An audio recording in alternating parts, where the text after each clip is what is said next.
Elara, we live in a world of echoes. A realm where the very air we breathe seems to carry the faint resonance of something more, something true. For as long as I can recall, an insistent unease has gnawed at me. A persistent whisper that the reality paraded before my senses is, at best, incomplete. A mere facsimile, a fleeting imitation of a deeper, more profound truth that lies just beyond the veil of perception. I watch the world unfold daily, a tapestry woven with ephemeral threads. The breathtaking blush of a rose at dawn, exquisite in its perfection, yet destined to wither before the day is truly done. The shifting sands of human opinion, lauded as wisdom one moment, dismissed as folly the next. Grand pronouncements of justice, built on foundations of sand, crumbling with the passage of seasons. Beauty, truth, virtue, all seem to dance on the edge of disappearance, momentary flickers in a vast, uncertain darkness.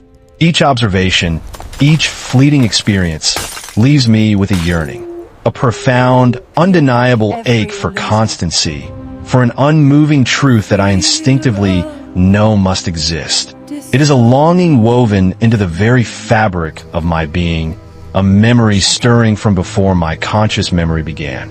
An echo of something I once knew, a truth whispered to my soul long before my eyes ever opened to this flickering world. This longing often manifests in a recurring dream, a vivid, relentless image that haunts my slumber. I am chained, heavy irons biting into my wrists and ankles in the cold, cavernous belly of the earth. My neck is clamped, forcing my gaze forward, fixed upon a wall bathed in the dancing, unsteady light of a distant fire. All I see are shadows, flickering forms cast by unseen figures moving behind me.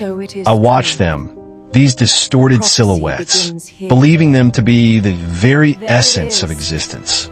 Yet, even in that perceived reality, a deep, unidentifiable longing courses through me. A desperate, wordless ache for the light I cannot see, a truth I cannot touch.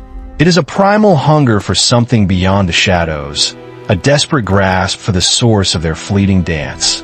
I'm a prisoner, not of iron, but of my own limited sight, perceiving reflections as the whole. Then a distinct, sharp cry cuts through the quiet of my study. Closer this time. Not just a call, but an exclamation, intelligent and piercing. The Owl of Athena. Not merely a bird of the night, but a symbolic presence I've felt since my earliest memories. A silent eye, watching from the periphery of my consciousness, its gaze unervingly keen. They say the owl is the companion of Athena, goddess of wisdom, that it sees beyond the obvious, discerning truth in the deepest shadows. Ancient tales whisper of it as a guide through darkness, unveiling truths that the sun cannot touch. It sits on the shoulder of reason itself, a silent sentinel against the clamor of illusions. I often question this presence. Is it a figment of my weary mind, a poetic invention to soothe a restless intellect? Or is it something more profound, a direct prompt, perhaps, from the rational part of my own soul, urging me to look beyond the sensory world, to trust the whispers of innate knowledge over the shouts of perception? It is this rational part, this internal guide, that pushes me to question, to analyze, to seek foundations beyond the shifting sands of what merely appears to be. My frustration with what passes for knowledge has grown unbearable. This constant deluge of mere opinions, these doxa, presented with such conviction, yet so utterly devoid of enduring substance. They are the shadows on the cave wall, debated with fervent passion by those who know no other reality. To accept them as truth is to condemn oneself to an existence of perpetual illusion, to mistake the reflection for the thing reflected. No, I cannot. I will not. There's a growing resolve within me, a quiet, unyielding determination to seek what is truly real, even if it means abandoning the comfortable illusions that have defined my world. Even if it means tearing down the very walls of the cave I have inhabited for so long. The owl's call lingers softly, a gentle echo of conviction in the silence. It is time to prepare for the arduous intellectual ascent, to climb from the depths of conventional understanding, to find the light. Elara, the echoes of old wood and parchment now recede, swallowed by the vast, open expanse. Each step upon these cold stones feels like a severance, a deliberate breaking from the comforting confines of the familiar. This then is the ascent.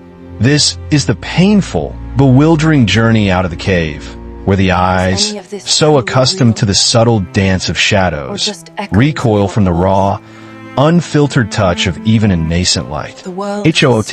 Yes, old friend, I hear you. Your quiet presence, that ever-watchful gaze, sharpens my resolve. For how long have we, humanity, allowed ourselves to be bound by these invisible chains?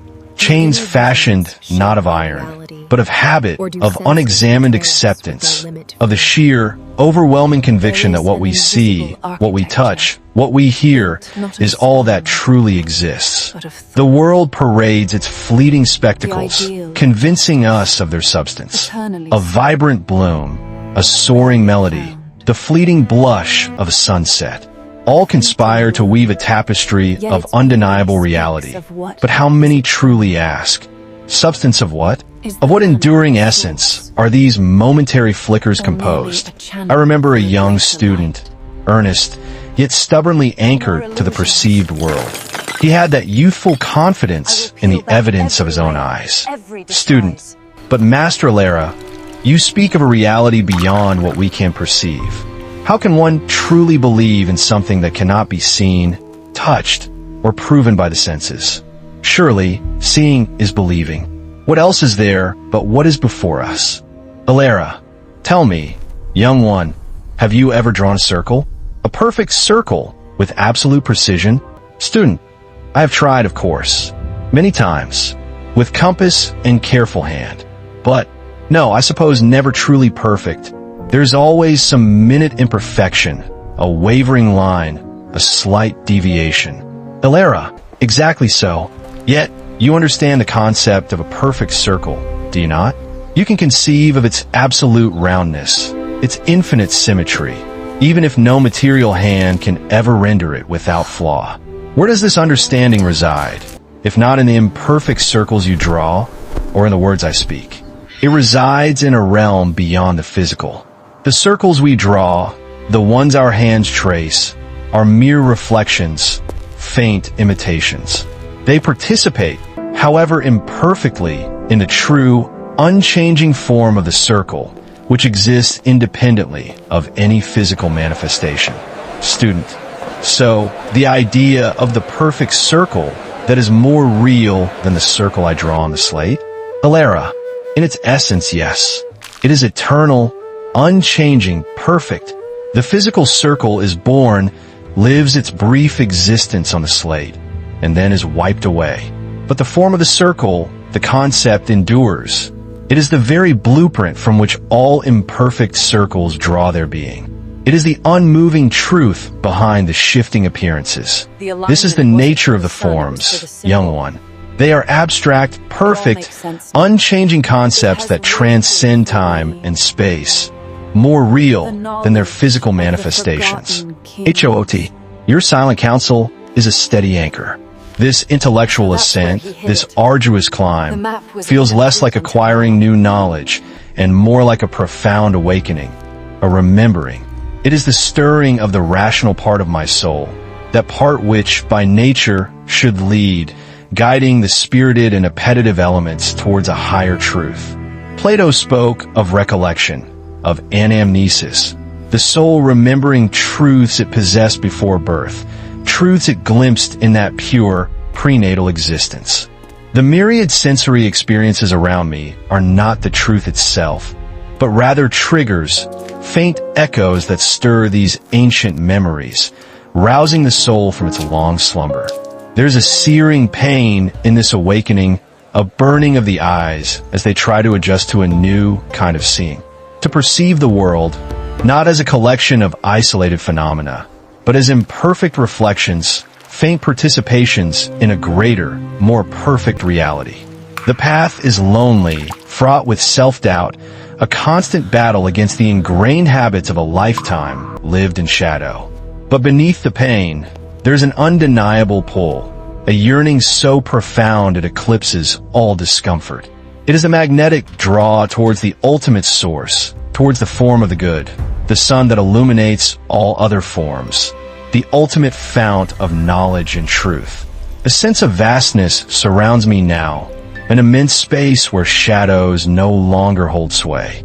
I breathe deeply, letting the cleansing air fill me, resolve hardening in my spirit. The shadows are behind me. The light, however blinding, calls. I step forward. Elara. The world opened, not to my eyes, but to an aperture within the soul itself. The clamor of the courtyard, the whispers of the breeze, they melted away, leaving a space vast and pure.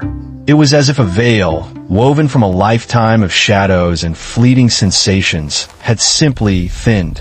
And in that thinning, I did not see in the way one perceives a tree or a cloud, but I apprehended. I communed, a direct knowing, a meeting of the mind with that which is timeless, absolute, and unchangeable. These are not things born of earth, nor subject to its decay, but essences, perfect and immutable, existing beyond the reach of our senses.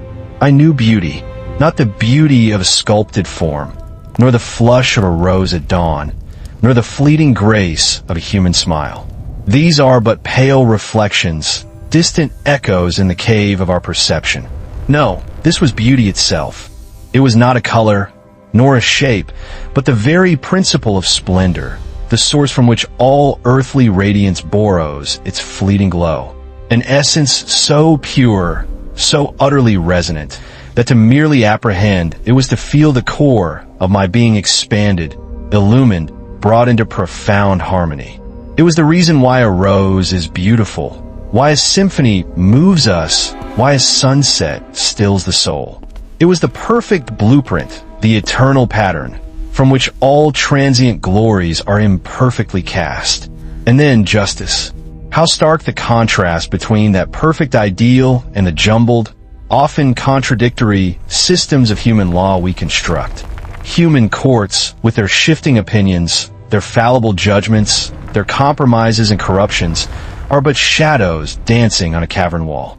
But the form of justice, that was the unyielding, balanced scale itself, the pure principle of rightness that does not bend to circumstance, nor diminish with time.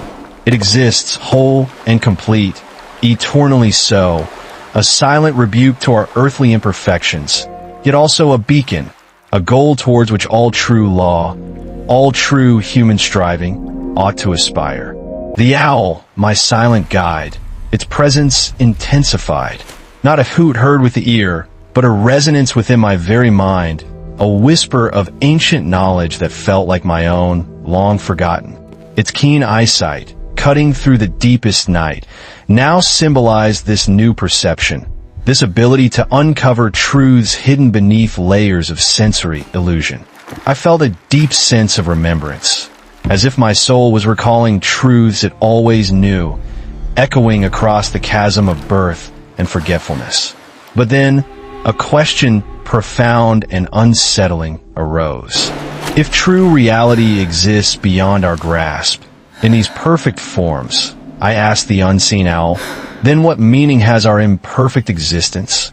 What purpose do these transient lives serve, if the enduring truth lies elsewhere?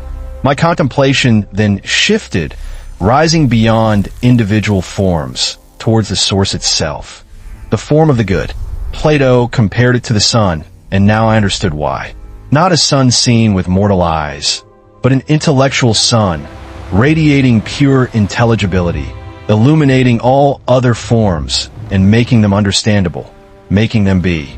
It was the ultimate truth, the genesis of all knowledge and being. In that apprehension, there was an overwhelming clarity, a dissolution of every doubt, every shadow of uncertainty that had plagued my journey. A profound sense of interconnectedness, of everything fitting into an immense, perfect whole. It was not mere intellectual understanding. It reached a spiritual depth that resonated through every fiber of my being. I felt elevated, soaring above the world of fleeting appearances, yet at the same time, humbled by the sheer vastness of what I had recollected. This glimpse, this anamnesis was not an end, but a beginning. A lifelong pursuit, stretching out before me, guided by the silent, unblinking eye of wisdom. Elara. The ascent was glorious, a blinding communion with the real. But the descent is a different kind of darkness. It is the weight of knowing, the burden of understanding, when all around you still cherish the comfort of shadows. I am back in the cave, not as a prisoner, but as one returned from the blinding sun, my eyes now maladjusted to the familiar gloom. How does one translate the absolute splendor of the form of beauty to eyes that have only ever known the fleeting blush of a rose or the transient curve of a human face?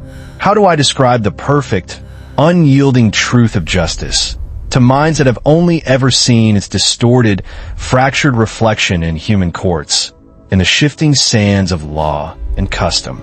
It is like attempting to describe the sun to a man who has known nothing but the chill of endless night. His senses offer no bridge, his experience no anchor for such a radical truth. I walk among them now, the bustling crowds, their lives a vibrant tapestry of desires and opinions. I hear their earnest debates, their impassioned arguments over what is right or true. They point to a shadow, declaring it the ultimate reality, asserting its substance with fervent conviction. This is the way of things, one voice proclaims, sharp and certain. No, that is utterly false. Look here at this evidence. Another counters, equally vehement, equally sure. And a third. You both miss the point entirely. The truth lies in what we can grasp, what we can measure, what our hands can touch, and our eyes can see. I listen, and a profound weariness settles upon my soul. Their truths are as real to them as the flickering shadows were to me when I was yet chained. How do I pierce this veil of fervent conviction without inflicting pain, without appearing mad? My silent companion, the Owl of Athena, is with me, its presence a subtle pressure behind my eyes. I feel its questioning gaze, its quiet hooting inside my mind. What is the purpose of this wisdom? I ask it, asterisk, if it isolates me so completely from my fellow beings.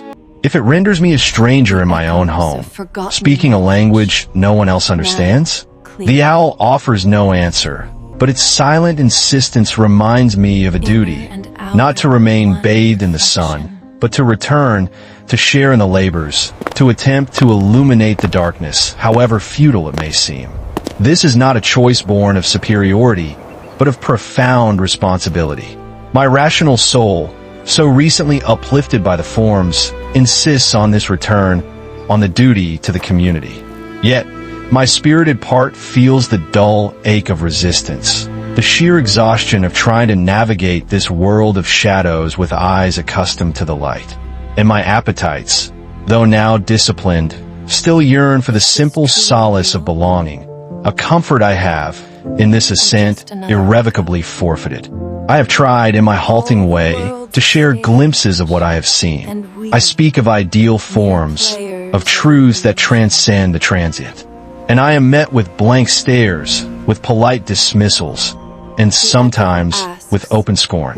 One voice, sharp with disbelief, once challenged me. Forms? Were these forms you speak of, Elara? Are they not merely the grand illusions of an aging mind, wandering from the practicalities of the world? Another, with a dismissive laugh, added, she speaks of a perfect circle, yet shows me none. I see only the ones we draw, flawed and imperfect. She chases phantoms. It is just as the allegory foretold.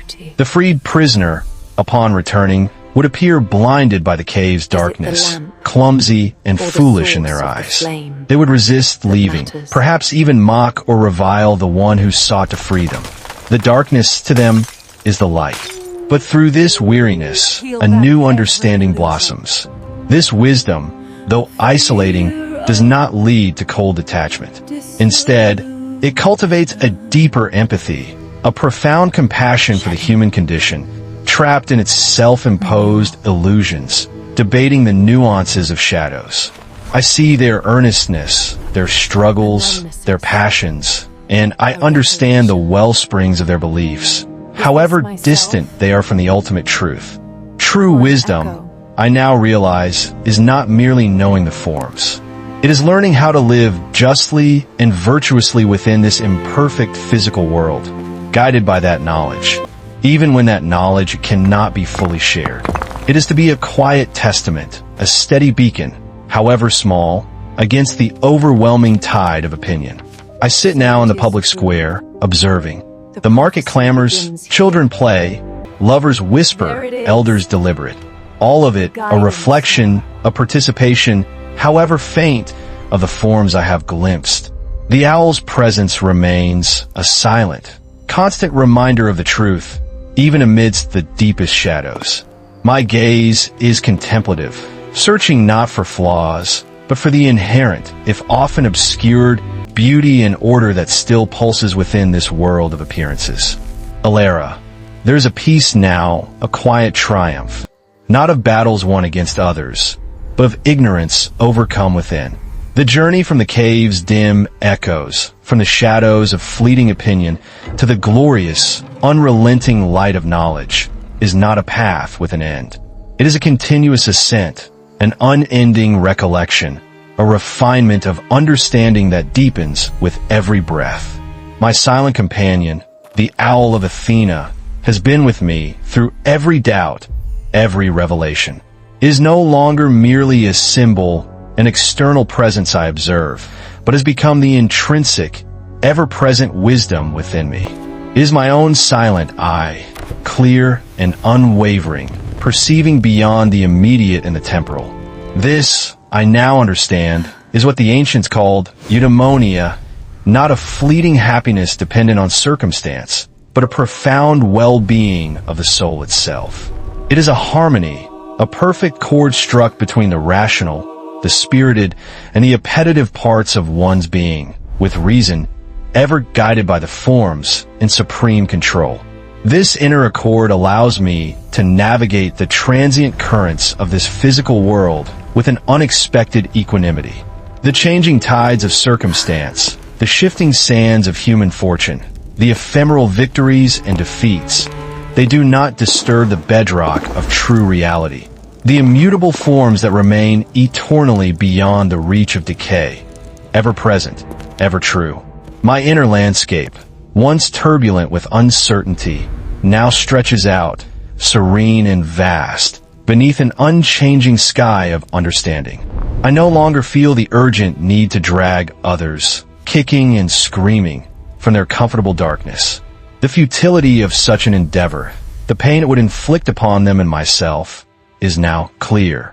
Instead, I strive to embody the wisdom I have attained, to become a quiet, living testament to the possibility of enlightenment. My presence, my measured words, my thoughtful silences, these have become my way of teaching, of gently nudging others to question their own shadows, to listen for the faint stirrings of a deeper truth within themselves. Perhaps a quiet word, a guiding question, a moment of shared reflection, can plant a seed where a forceful uprooting would only cause resentment. I speak of these truths not as dogma, but as echoes of a memory that I believe resides, however deeply buried, within all souls. To you, my silent guide, my ancient observer, I offer these thoughts. You have shown me the forms, the sun beyond the shadows, yes. But more importantly, you have shown me the infinite capacity of the soul to remember, to draw forth truths that were always there, merely obscured by the accidents of birth and the clamor of the sensory world. Your keen vision, piercing through the darkest night, now mirrors the spiritual discernment that allows us to perceive clearly even in the bewildering confusion of this world, illuminating the path ahead, step by painstaking step, even when the way seems shrouded. It is a vision that sees not only what is, but what truly is and what ought to be. To live virtuously, then, is to align oneself wholly with reason and with the knowledge of the good. It is a quest for intellectual and moral perfection, a constant striving towards that ultimate form, the very source of all illumination. Physical desires and raw emotions, these will always be part of our human nature. They are not to be denied, for they are woven into the fabric of our earthly existence, but understood, governed, tempered by the intellect, so that we may achieve a life that is both just and profoundly fulfilling. The spirited part, once a wild horse, now gallops in harmony with the charioteer of reason, while the appetites, though ever present, are disciplined, finding their satisfaction within the bounds of proportion and true well-being. And so, I look upon the world around me now, not with despair at its imperfections, nor with disdain for its ephemeral nature, but with a deep, abiding appreciation. For even in the faintest glimmer, in the most humble of moments, I perceive the participations of the forms. I see beauty in the earnest striving of a young artisan, painstakingly shaping clay, each touch an echo of the form of beauty. I see justice in a small act of unexpected compassion, in the spontaneous kindness exchanged between strangers, a reflection of the pure, unyielding principle, and truth in the continuous, unwavering inquiry of a curious mind, however rudimentary its initial questions, for that seeking itself is a participation in the form of knowledge. The Owl of Athena, my silent eye, is no longer just an external symbol I look to, or a dream I recall from slumber. It has become an internalized aspect of my own enlightened consciousness, a wisdom that breathes within me, guiding my every thought, my every perception. True wisdom, I have come to understand, lies not in possessing all the answers, for that is a static endpoint that does not exist for the living soul, but in the unending, courageous pursuit of the real, guided always by the immortal soul and the persistent, silent call of understanding.